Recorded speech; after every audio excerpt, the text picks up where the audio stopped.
Hello guys, in this video I'm going to show you how to get a black metal debit card from Revolut. It's quite easy. I'm going to show you how to do it. You just have to open up the Revolut application.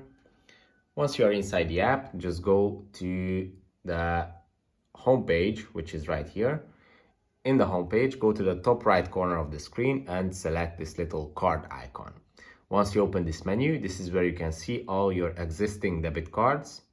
Then go to the Add New tab, which is where you can request new physical cards, physical and virtual as well.